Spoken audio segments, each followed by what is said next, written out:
I'm not only your moderator, I'm going to be the presenter today. This presentation is digital twin, identical, fraternal, or adopted. I'm going to warn you, this is my soapbox about digital twins. It's not, you're going to leave here even more confused than you were before. I'm going to throw a lot of information at you. The goal is just to educate you because it's, in my opinion right now, it's one of the most dangerous terms for us to be using. I put this back to about 10 years ago when people were laser scanning without having qualifications. I think the word digital twin right now is dangerous for our community because it's not defined. So digital twin, identical, fraternal, adopted. I'm your instructor or presenting today, Kevin Kianka with Hague Technical Services. I've been with the USIBD since its inception. I'm a board member, treasurer, also chair of the education committee. I'm also a civil engineer, done design work, but I spent the last 13 years in 3D imaging, mapping, virtual construction. So the goal of the presentation today is to give you all talking points. This is my personal opinion on digital twins. I don't know if you're going to learn a lot, but you're going to learn to ask a lot of questions, which is where I come into it. My parent company does forensics, so our job is 50-60% questions to try and get an answer.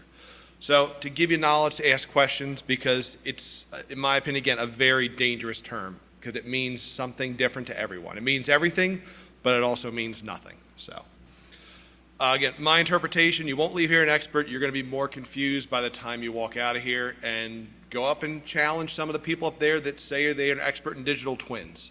Ask them what it really means. So I'll talk about what is a digital twin, which there really isn't an answer. I'll talk over some resources to kind of help you qualify what a digital twin is, what do you need from it, if there even is something. And if you're a service provider providing or requesting a digital twin, and then I'll open up for some questions. So what is a digital twin? It really depends on who you ask. I searched digital twin the other day, and I have a couple slides up here. Apple will be Meta's less evil digital twin. So we're already talking about a virtual environment. May not even be the real environment. It's just a virtual environment with nothing real associated with it.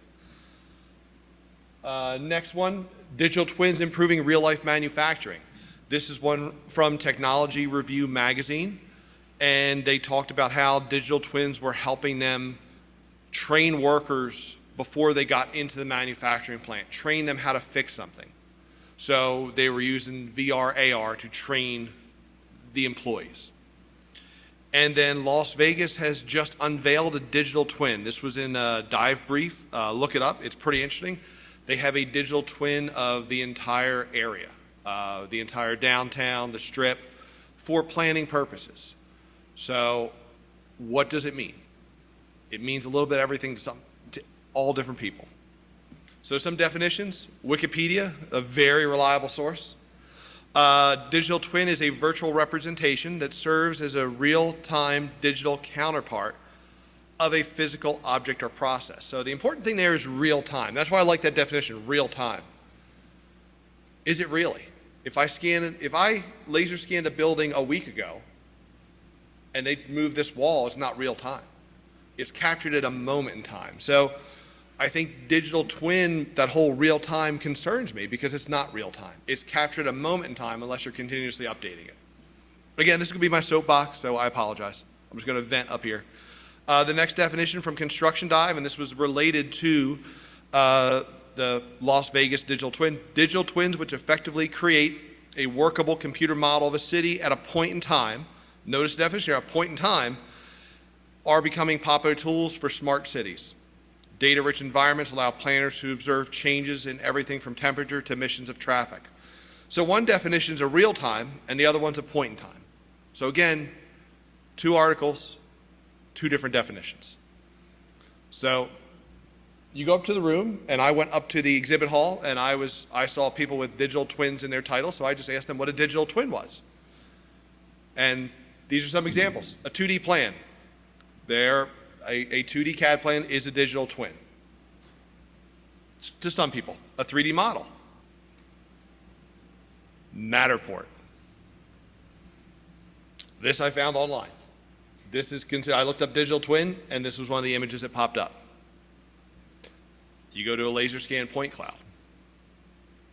But I guess my question is a photograph a digital twin? It's, what are we considering a digital twin? The next one I have is a drone video. I hope it plays. There it is. Is this a digital twin? What are we considering? Are we considering reality capture? Anything done with reality capture digital twins? Because some people consider a video reality capture. So would you consider this a digital twin? Does it meet the criteria? It has data from a moment in time. Would this qualify? Would this video of this vacant lot destroyed by a hurricane, or there was a building here before the hurricane, would this be considered a digital twin? And the question is, we don't know. There is no definition. That's why I think we're at a point in the industry, we've almost reversed 10 years. 10 years ago, we were talking about one bad scan job could set us back. And I think one or two bad digital twin jobs where somebody used it wrong could set the whole industry back. So we go back to, if you're interested, when is close enough close enough? If this is what you want, that's the original. Is that your digital twin? Because I guarantee you some digital twins, that's the representation. That's the accuracy level. So again, what are you looking for? When is close enough close enough? And that's the question, this is all to leave you here a little more confused, but just learning to ask questions, because there are no right answers right now. It's just finding something that fits your need. With the LOA, I do the LOA course. We talk about intent defines process. The end goal of what the client wants defines how you'll get there and the means and methods. And I think with digital twins, it's the same way. That digital twin is somebody's intent, but how did they get there? And do you know what the intent? If I built this model for fun, we can all go on Google Earth right now and pull up the 3D models and see this building's modeled. Would you use it to reconstruct? Absolutely not. It's a digital twin, but what was it created for? So again, I want you to ask questions. So here's a great example. On the left is the model, and on the right is the actual building constructed. So when is close enough close enough? Is that its digital twin? Guarantee you the architect that designed it will say it is, but is it truly its digital twin? You'll notice some of the windows weren't built, some of the windows were filled in. If you actually get in the picture close enough, some of the windows were filled in with brick. So is that a digital twin? Is it close enough? It depends on your purpose. For some purposes, absolutely, it could be a digital twin, but if you're trying to figure out how much light is entering that building, it's absolutely not a digital twin. If you're talking about heat loss. This is one of the first jobs I did about 15 years ago with laser scanning. Everything in gray is where the architect said it was, and these are steel beams, columns, and everything colored is where it actually was. The architect spent several $100,000 creating this great BIM model, but it wasn't accurate to construct. It was existing building they were renovating, and there was absolutely no accuracy to it. They were trying to hang curtain walls off the steel. So when is close enough close enough? Is that good enough for a digital twin in that purpose? This is a project actually from the University of Florida. BIM model was created, and there was a laser scan done. So what's purple is the actual laser scan data, and what's behind it is the BIM model. So when is close enough close enough? Is that good enough? Some windows lined up perfectly, some did not. So where do we draw the line of a digital twin? This is a forensic job. This was in 2007. There were 3 crane accidents in New York City. We refer to this as New York 2 at Hague. This was the second accident. This was April, I believe. And what you see on the screen is the headache ball and the shiv of the crane. And what happened was they pulled the headache ball up into the shiv, and it created a fish mouth, which you'll see on the upper left. And the whole argument in court was, did the headache ball actually impact the shiv? And that determined who was responsible, because if it did, potentially the operator overrode the safeties. So that would shift responsibility. So we worked with Michael Raphael at Direct Dimensions, pulled a surphaser out, and we got very detailed scans of the shiv, the headache ball, and we worked with them digitally to get them aligned. So how close, when is close enough, close enough? In this case, we were looking at a few millimeters. It was very isolated scans. We used high-end equipment to get that data, and we tried to align it to prove that the headache ball, or to rule in or rule out. At the end of the day, we proved the headache ball came into contact with it. So the digital twin for us is a lot tighter than the digital twins you saw before. Now going back to when is close enough, and this is another one from the LOA. I love stealing from that because it talks about real world conditions. You have a retaining wall. If you were hired to model that retaining wall, if you were creating a digital twin, here's what it looks like. What if your deliverable was a model, not a point cloud? How would you model that? Is the model a digital twin? Notice the wall in A is leaning out. It's bulging in B. If you create a model of that, how close is the model to the digital twin? How accurate does it need to be? And that's the trouble. Digital twin is thrown around. I've been throwing it around here, but they're throwing it around up in the room too. And I searched LinkedIn, and if you type in digital twin, you'll find a number of people with digital twin in their job title or in their description. So what does it really mean? Again, when is close enough, close enough? What are we looking to achieve with this?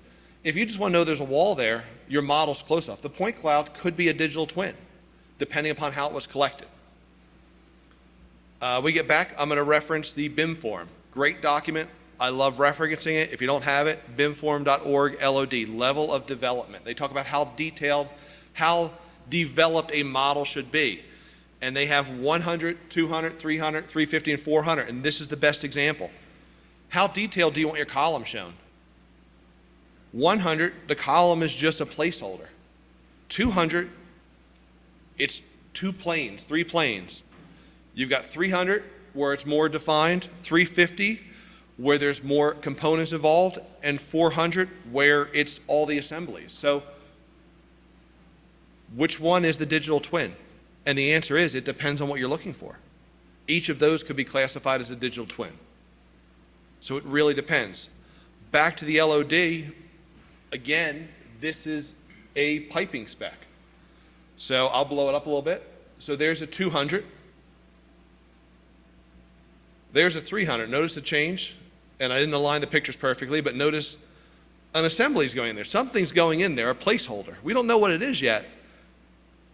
And now if we go to the next one, now it's a valve. So at 350, we could see it's a valve. And then at 400, we've got flanges, all the assemblies.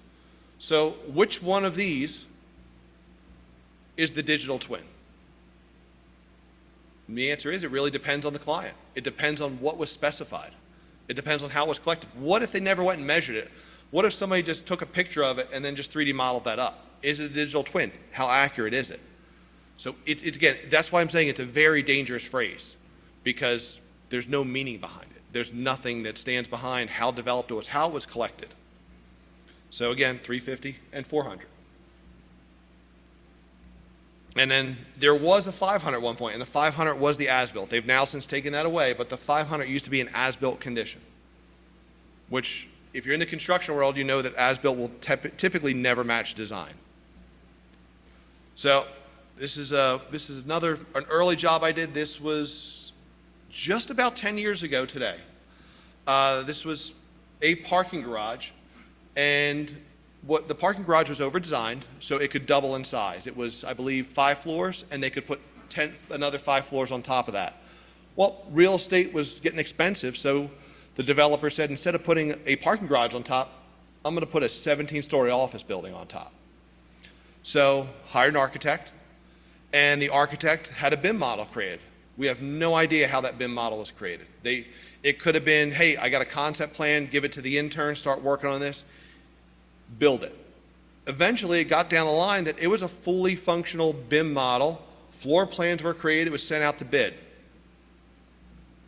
It all came, I'll get to the end of the story here, but it was all created from 2D design plans from 1975. So I think you know where this is going. We were hired by the contractor. My employer at the time was hired by the contractor. We were pitching laser scanning, and we were battering them enough that they said, you got $3,000, go do this job. Just tell me it's right and go away. So we went and laser scanned the parking garage. We did the exterior, we did the interior. We spent a lot more than $3,000, but that's all they gave us. And we created a rough model.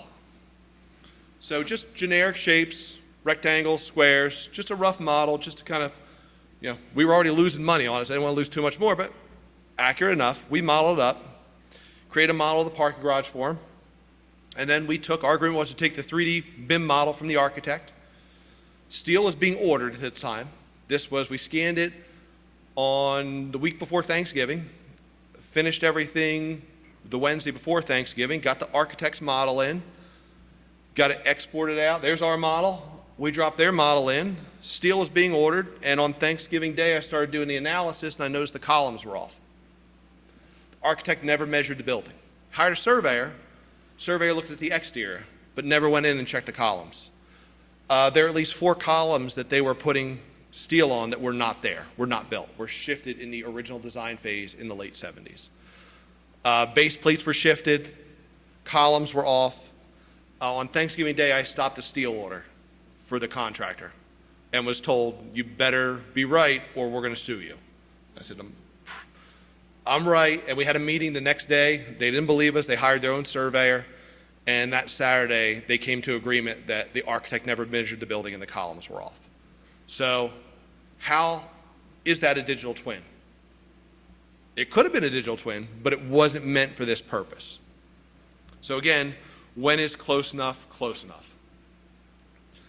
And now I'm going to show you an example which I think is fantastic. This is National Park Service. You can find this on YouTube. This is a great video. I don't know who did it. They probably subbed it out. This is an incredible video, the Mary Jane Dugan House. Incredible data set from it. But is this a digital twin? I guess watch a video and consider, would this meet your requirements? Could you build from it? Is it too much of what you wanted? So, point cloud data.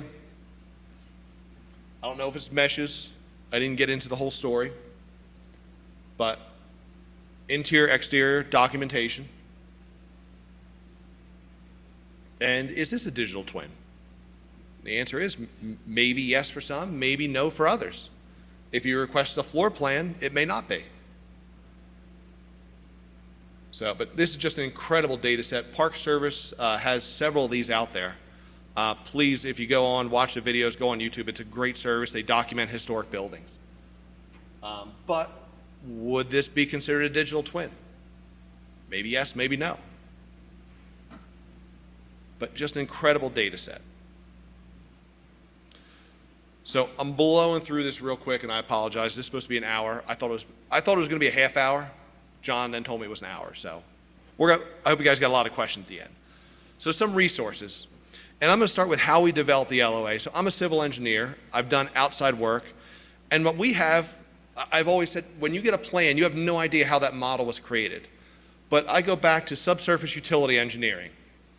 This is from the US DOT FHWA site. And this is anything underground. This is subsurface utilities. And this is an ASCE spec. And they call it quality levels. How was that data acquired? So if you request a subsurface report, a subsurface data on plans, you should get a quality level associated with that, so you know how reliable it is. So you've got A through D. You've got 4 levels. A is determined from existing records. That means it's just taken from plans. We found a plan. It says there's a gas line here. It looks like it's midway in the street. We drafted it midway in the street. You know what you're getting. You go to level C, it's visible above ground utility features. So, hey, we found a valve. Valves are always above the gas line. There are 2 valves 5 feet off the center line of the road, so we shifted it. The gas line is now 5 feet off the center line of the road. We found a manhole. We found a water valve. We know there's a water line right here. That's quality level B. Or C. B is geophysical record. So this could be ground penetrating radar. Other data, non-destructive.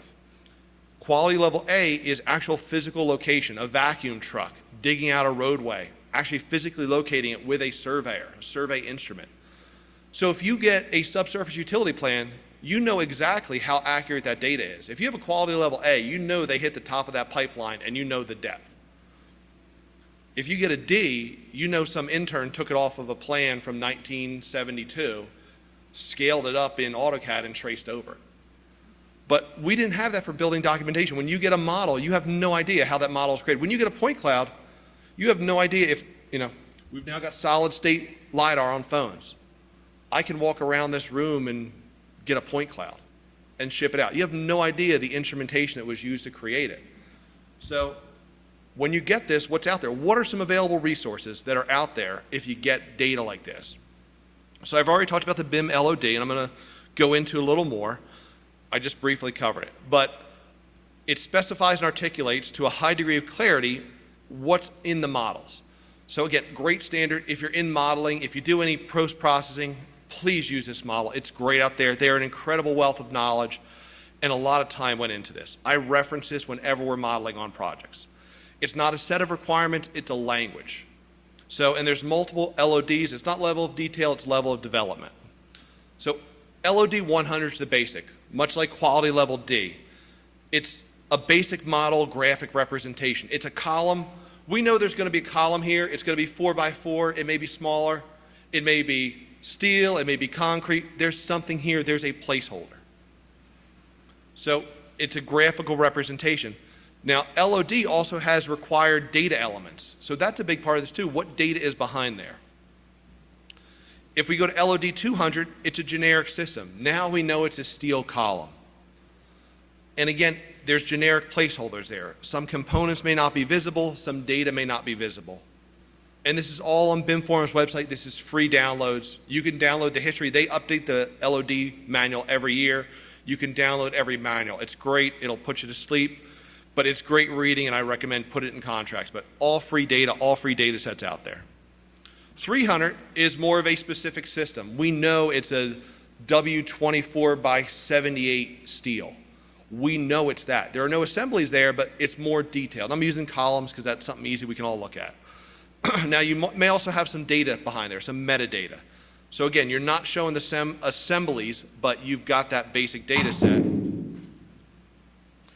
Don't know what that was. They're apparently doing roof work, and there's a crane on the roof. So I could be here for a forensic job next week.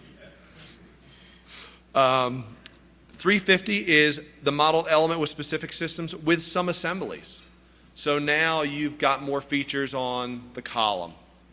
And finally you get to a 400, and it's all the assemblies. It's everything that goes into it. So again, what type of model are you looking for? If you're getting a model and they say it's a digital twin, ask these questions.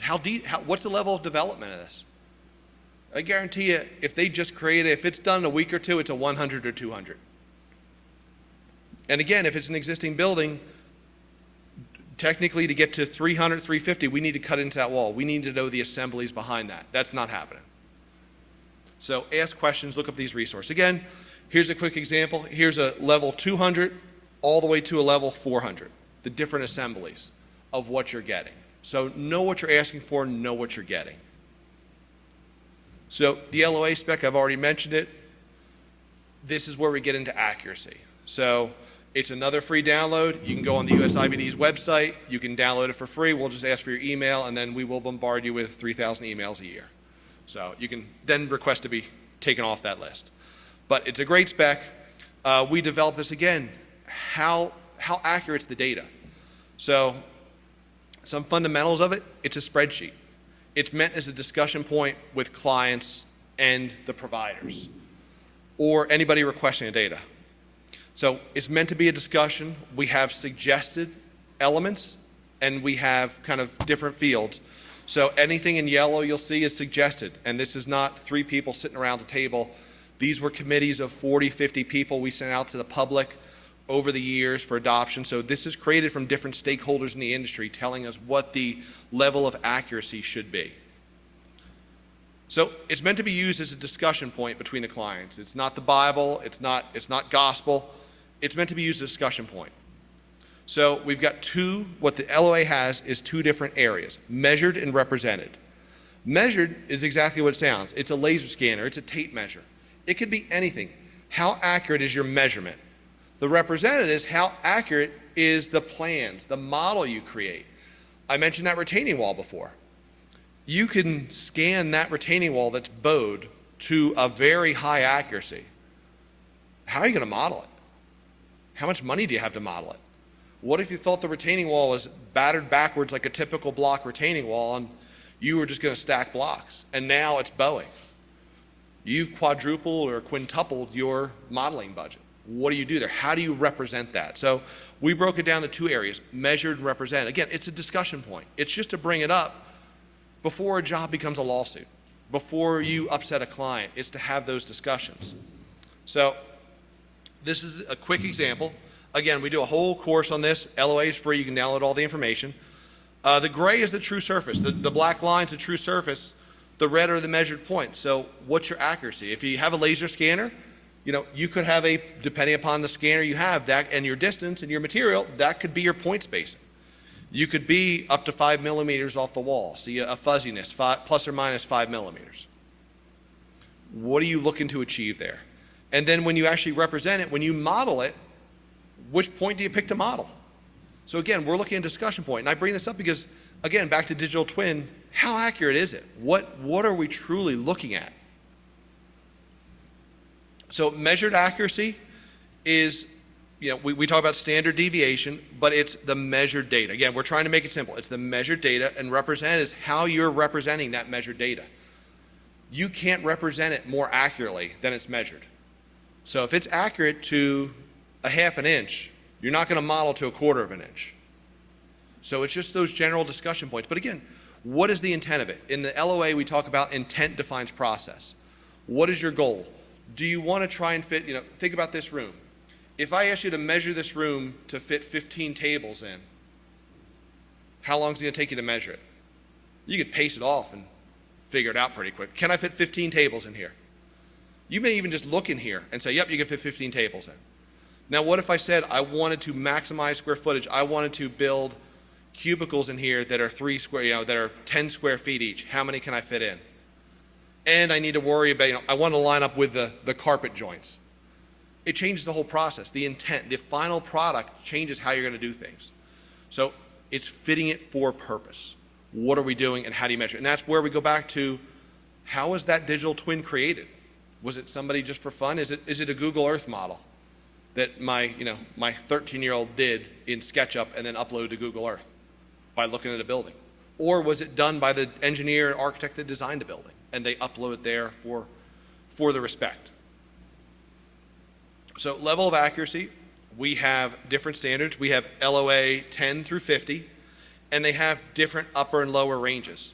We have both metric and English, but you could talk about how accurate is the model, how accurate is the measured data, how accurate are your measurements to create this. So again, just some discussion points. We also have a user-defined LOA where if something doesn't fit in there, you could take several ranges. You could say it's got to be between 5 millimeters and 15 centimeters. You can have your own range, so it's very flexible. So LOA 10 is the lowest, LOA 50 is the highest. Just again, accuracy. Some different resources out there when you're talking about digital twins. And the minute you start talking about this, if the person walks away, they have no idea what they're talking about. If you start talking about accuracy, and if there's a model, what's the level of development? If they look bewildered, I'd walk away from that product. So now, if you're providing or requesting a digital twin, what should you be looking for? What questions should you be asking? So, why was it created? If somebody tells me they've got a digital twin, I've got a digital twin of your property. You don't need to laser scan. Why was it created? Was it created for fun? Was it created for design? 3D coordination?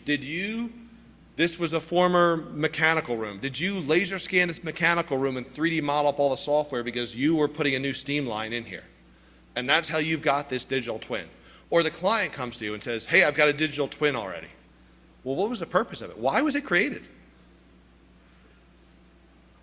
Or renovation. Was it already built and we just I scanned this corner over here only because we were going to put something here. I didn't do anything over here. So again, ask the question, why was this digital twin created? And this could be a point cloud, a model, a plan. Again, everything I showed, it could be a picture. Why was this picture taken? I mean, again, what are you considering a digital twin? So now, who created it? Was it just some individual? Was it a professional firm or organization? What was the oversight there? Again, the BIM model I referenced before, when my project 10 years ago, it was a professional architecture firm. There was absolutely no oversight in the model creation. At the initial model creation, day one, there was no oversight to set the base conditions of the model. There was oversight after that, but that foundational model, there was absolutely no oversight. No one checked it. Or is it some unknown source? You have no idea. You found it on Google Earth. I've got it. I found a digital twin. We're good. I went online. We're working at the Chrysler building. I found a model of Chrysler building online. It's 15 bucks. We're done. So who modeled it? Who created it? So when was it created? Again, I talked about the two definitions at the beginning. A real-time depiction versus a moment in time. When was it created? And has it been updated? If you were in here for Cindy Baldwin's presentation, which was fantastic, she talked about data. When was that data created? Has it ever been updated? She's talking about life cycle systems. So, a new HVAC system goes in. Well, does the model represent the new HVAC system or the old one? Are the serial numbers in there? Did you change a component of that and we have a different serial number? Again, when was it created and has there been any updates? There's a lot of questions you need to ask if you're getting a model from someone, if you're getting a point cloud. What format is it in? Is it a mesh? There was a presentation here yesterday also. A gentleman had a model. He scanned a large property in 2 days and completely modeled the interior and exterior in 2 weeks.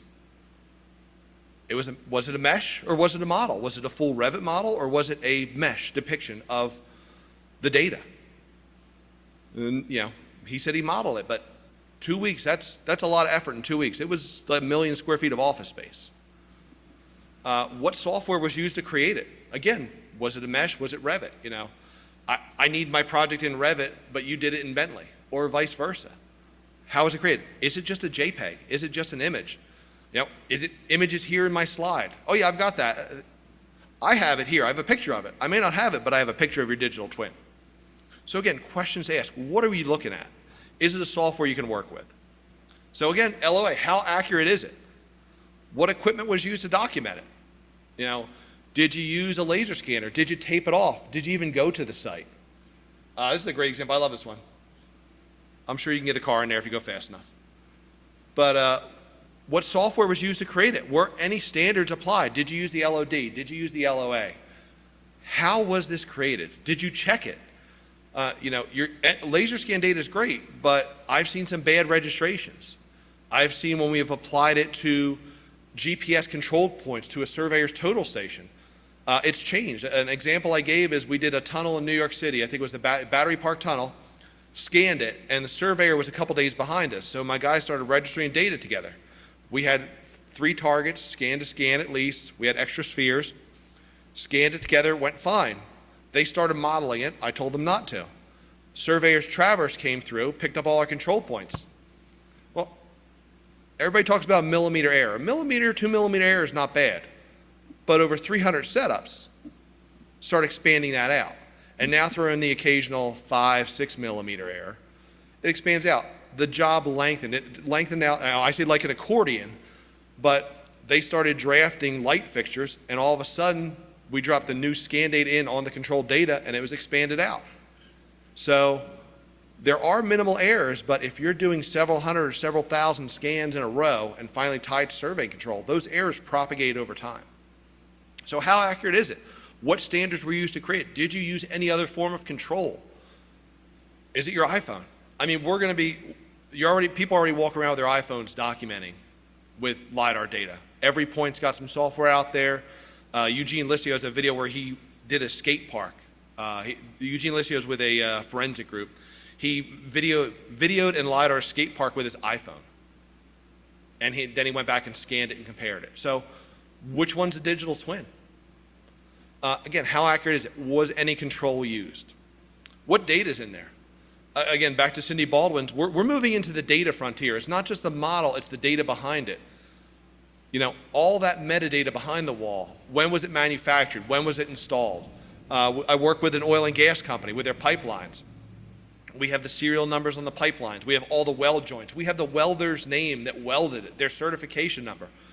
If anything ever comes back, and we had this actually happen one time, a pipe manufacturer recalled a section of piping, we were able to go back and know exactly where that section of piping was installed. So we've got the serial numbers. We didn't have to dig up 400 miles of roadway. We knew the piping was installed in these areas, and they dug around and got them. So how much data is in there? This digital twin, I mean, we're moving into the data age. That's going to be the next 5 to 10 years is data management. And how much data is in these models or in this point cloud? And what format's the intelligence in? Other thing is, what's your purpose? Can I build from it? You know, are you looking to build from it? Are you looking for a pretty picture?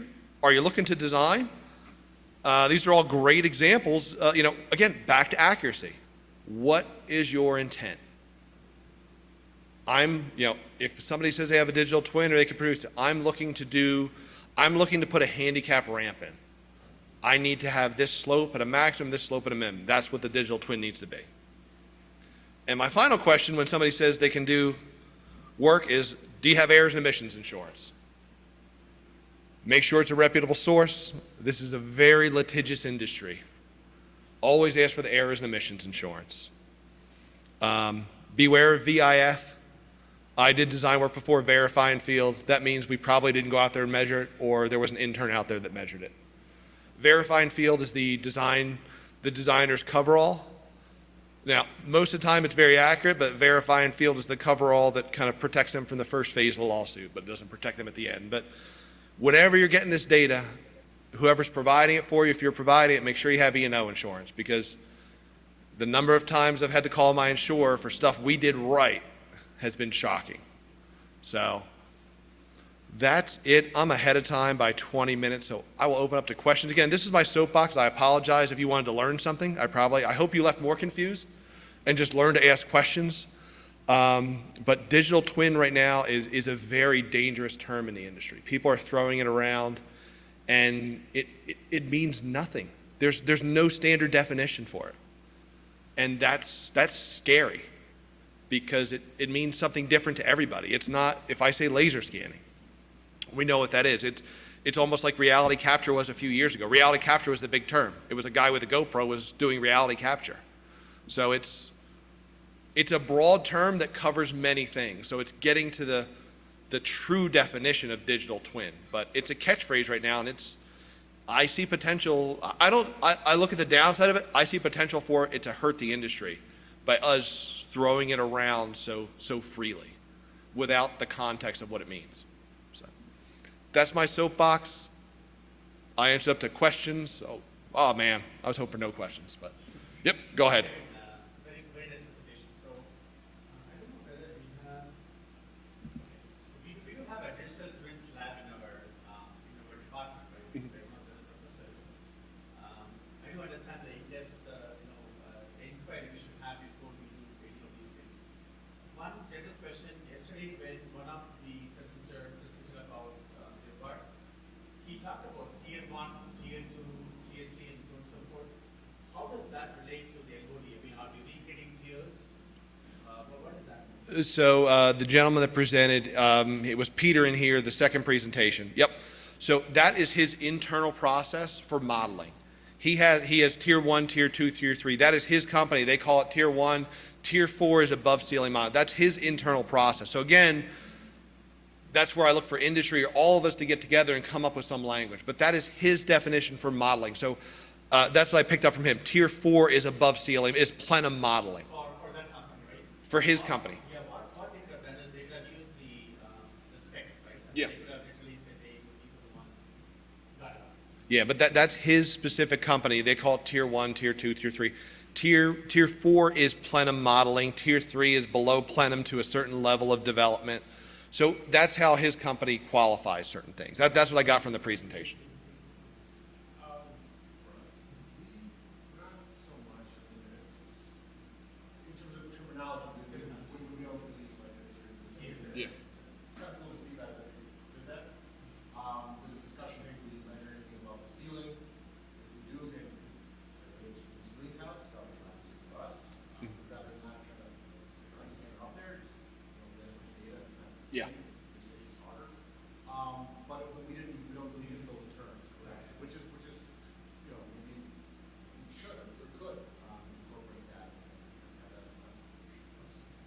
Yeah, but that was just an internal term he used. That's kind of how he classified his jobs. And it depends because that way, taking from that is what equipment you need to sound. Do you take the tripod out, the elevated tripod that can pop up above the ceiling tiles? That just sounds more like scope, right? Yeah. So like a yes or no point on the LOA. Yeah. Yeah, let's use it. It's being recorded, so. That's what I was asking. So, I guess I'll stand up here. So,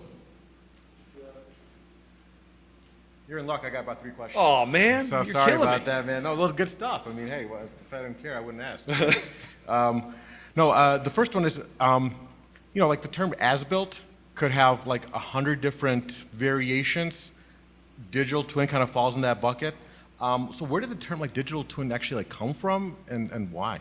So As opposed to as-built, or Yep. digital as-built. So digital twin actually, when I was looking it up, one reference goes back to the late 90s and NASA. And they were creating a digital twin of Mars. And now it's gone into, it kind of took it was used once or twice, but in the last few years, digital twin, much like reality capture. Reality capture was real big. It was just laser scanning. And now it's reality capture because that's a cooler term. And I think digital twin is just that ambiguous term. I'm creating a digital twin. I don't know who started it. I'm sure it was one of the companies up there that's trying to sell a product. Buzzword. But it's a maybe? buzzword. Yep. That's what I was thinking. But it's again, it means something different to everybody. There's no definition. That's the scary part. There's no definition. If I say at least reality capture, I've got 5 or 6 things and I know what it is. With digital twin, it could be a hand drawing on a napkin. Somebody up there, I guarantee I get somebody up there to say that's a digital twin, That's even fine. though it's not digital.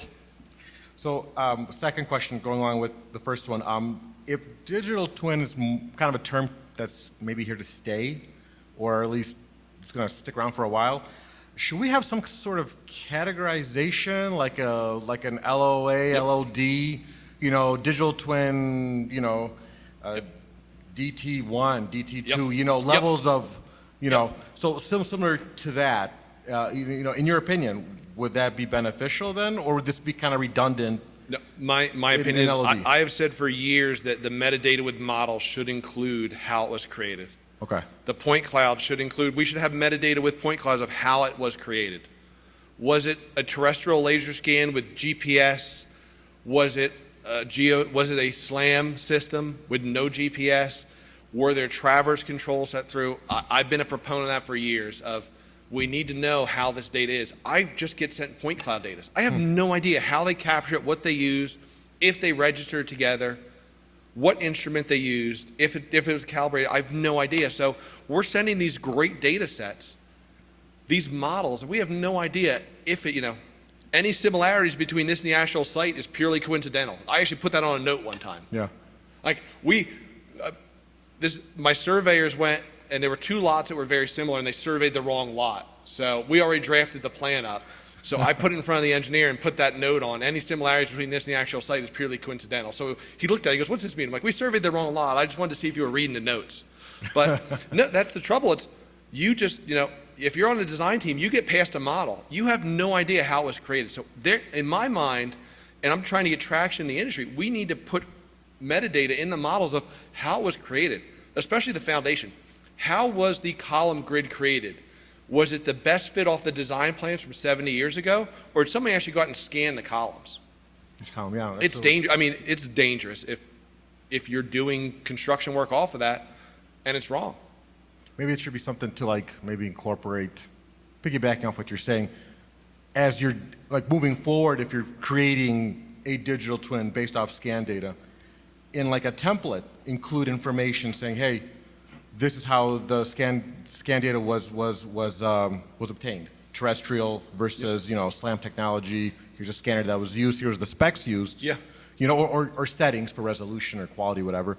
And then include the level of detail for the model. Just include some of so that the third party or whoever else is going to be using it has some idea and has some reference perhaps to. Well, or 3 years later when the client pulls it out of the file cabinet and goes, hey, we already scanned that. Here's a model of it. You need to build a new building in here. And then the other person could have an idea of here's a starting point at least, and here's where the where we might be missing some information or might have to go back and read And this gets into that building I talked about where where we had our steel and then the architect said the steel. That building was a quarter of a mile long. Yeah. We went and scanned all the columns, the basement level. It was built in 3 phases. Every phase had a different contractor built over 10 years. Every phase had a different precision level and different accuracy. So the column grid spaced and spaced and spaced. And the architect's model was 3.5 feet short because he took the design intent and not what was actually built. So again, where do you start off at? I mean, the more questions you ask, the more questions that it opens up is, all right, the building's not right. Where do we start the data at? Where's our 0, 0 for that Right. building? Last question, a little more straightforward. What's the main difference between level of detail and level of development? So BIM They're form, kind of similar. You yeah, know? they are similar, but BIM form chose level of development because they didn't want the detail in the model. They didn't want you to focus on. I'm getting this from people I've talked to. I wasn't involved in the committees, but what I was told by ones that were was they consider detail like the nut or the bolt. Are you putting the threading on? They didn't want somebody to focus on the threading of the bolt or the threading of the nut or that. Focus on the development of the model. Are the assemblies shown correctly? So that was how they explained it to me over a few drinks of how they switched from detail to development. But they are, it is level of development. I know in Europe there is level of detail. LOD is level of detail for some things in Europe. But for BIM form, it's level of development.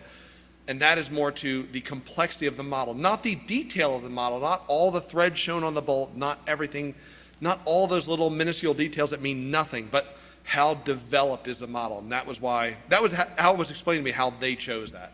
So I think like perhaps maybe level of detail is a little more graphical. Yeah, I would view it as more graphical. More of a baseboard versus, the actual information of what the baseboard is. Yeah. And the development of the model too, the LOD spec also has information requirements. How much metadata is attached to that? Right. So, there's all data. When you click on the wall, you could see the assembly. You could put all the data behind there from the manufacturer. So there's a whole series of metadata behind each of the elements. So.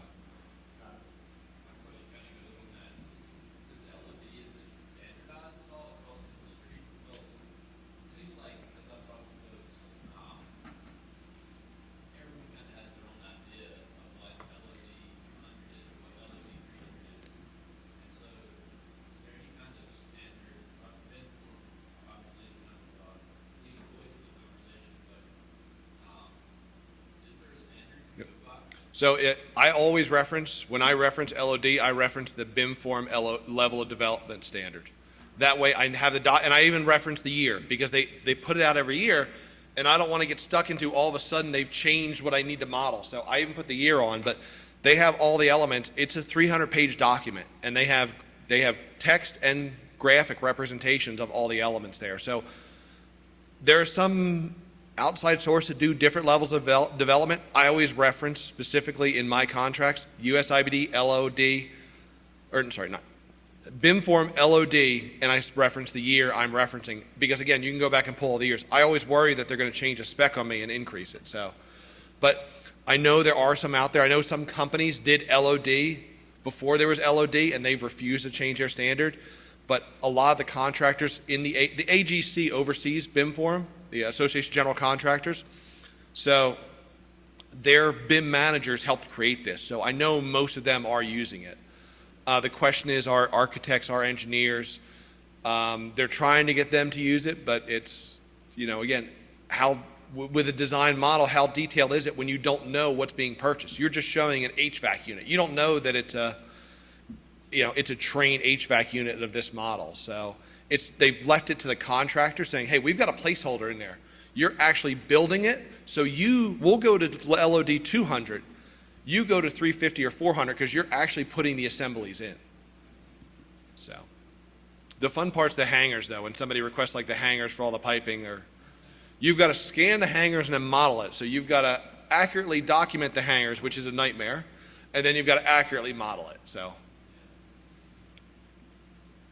any other? So one comment and one suggestion. Okay. So the comment is 2014.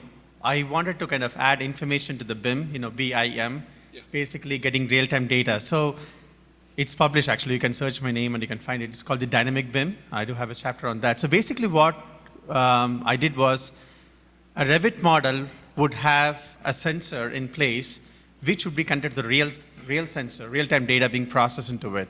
And then we would have Energy Plus in between, which would kind of simulate the energy use at that particular moment in time, which is a minute, right? So, but I never called that as a dynamic, a digital twin.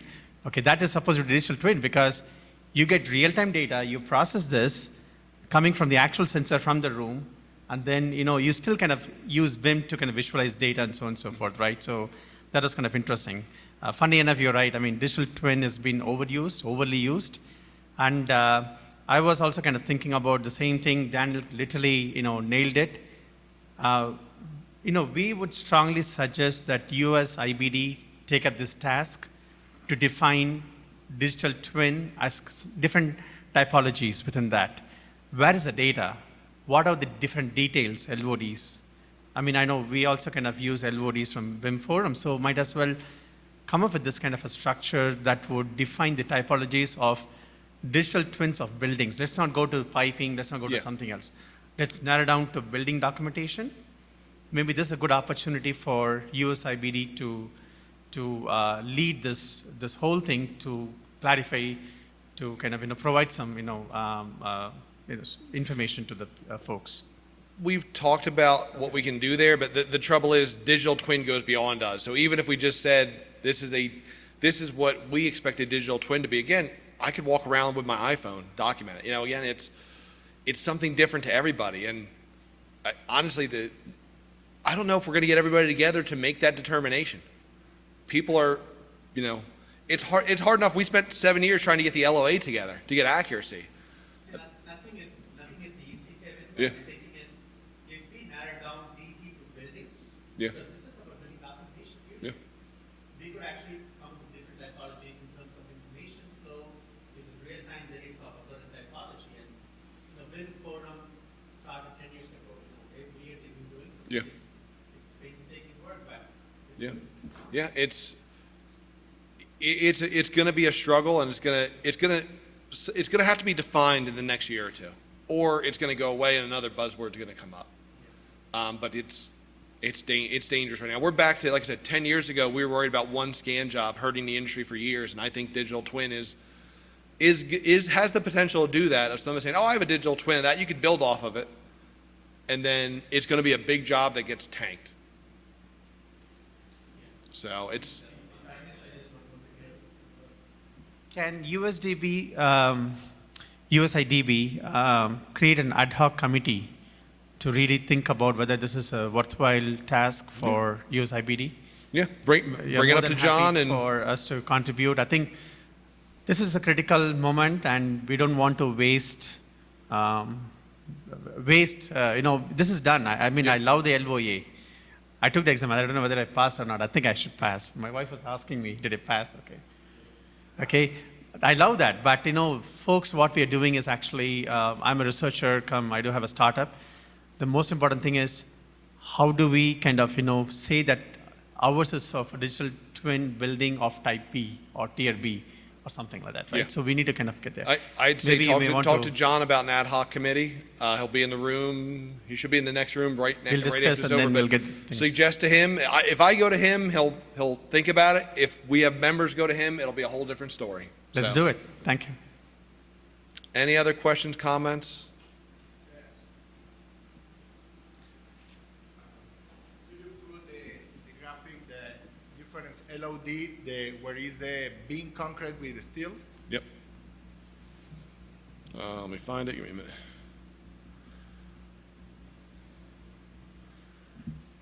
No, the beam concrete. What's that? The beam, Oh, the beam concrete. Beam. Yes. This one. Okay. It's a commentary. Maybe I am wrong, but when I think in a digital twin in construction, I'm not thinking the digital twin to facility management. I'm thinking a digital model where I can take information about the real condition on site, for example. Maybe is my definition about digital twin.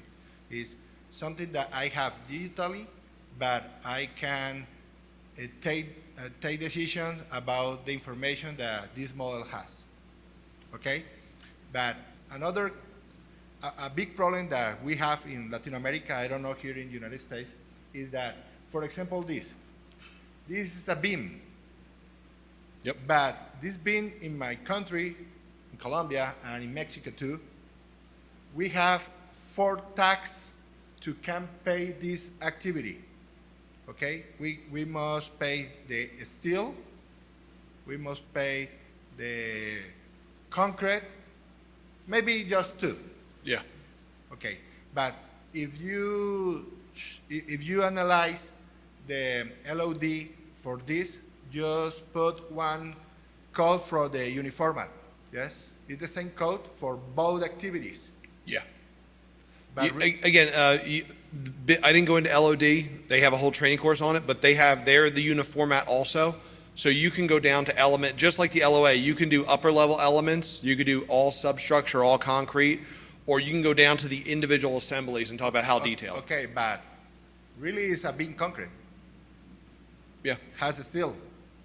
We are trying to use uniformat plus master Yeah. format to can have all the information. But my question is, or my commentary maybe is possible has a digital twin to can share all the information on site in real time, but the real time is the time when the people need to take a decision with the real information and this point of the time. It's possible, you know, some cases that if I take my iPad and say, oh, this beam, I pay now the steel rebars and I pay the concrete. Oh, no, not pay. Now it's doing the labor on site.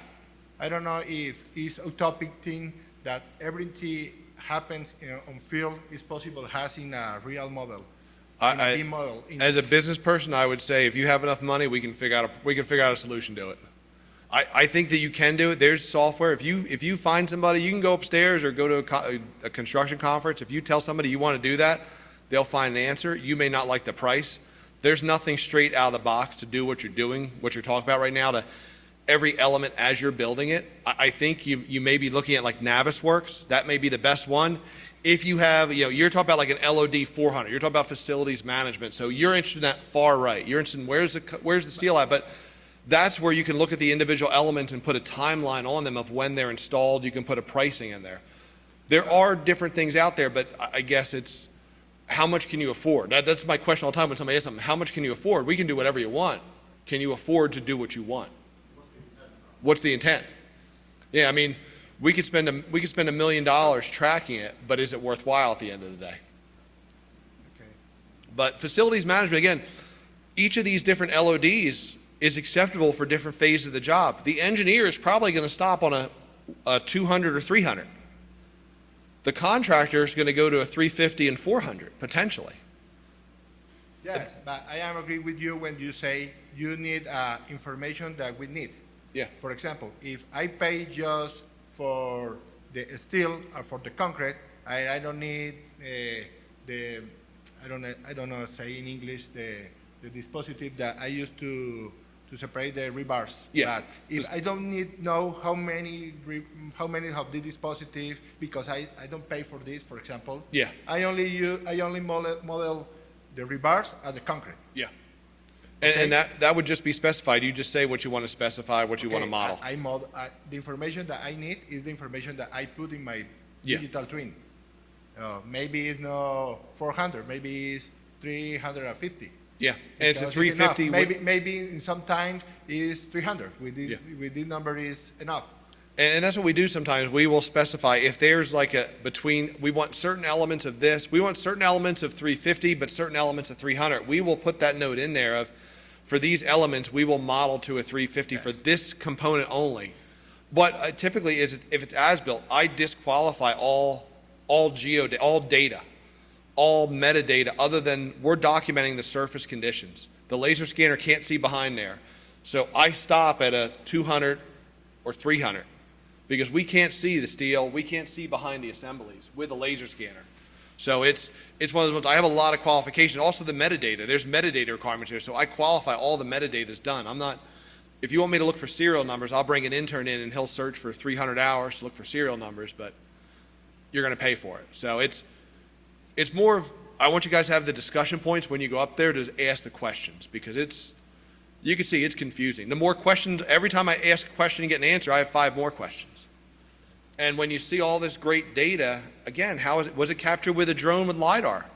The gentleman up here was talking about his drone with LiDAR, which looks great. Yesterday, he goes, we're shooting for 1/10 of a foot. And he said, said he wouldn't use it for design. So, all right, we've got LiDAR data, but it's from a drone, but now it's 1/10 of a foot. Does that meet your needs? So it's, again, knowing what you have. Just because it's LiDAR doesn't mean it's any good. We can get LiDAR on my phone. We can get anything. I can get point clouds from Matterport, from phones, from little Canvas software now. There's a lot of tools out there. Just because it's LiDAR, just because it's a point cloud, doesn't mean it's any good. So ask questions. Ask a lot of questions before you spend the money. Make sure your E&O insurance is up too. That's about it. What's that? Yeah.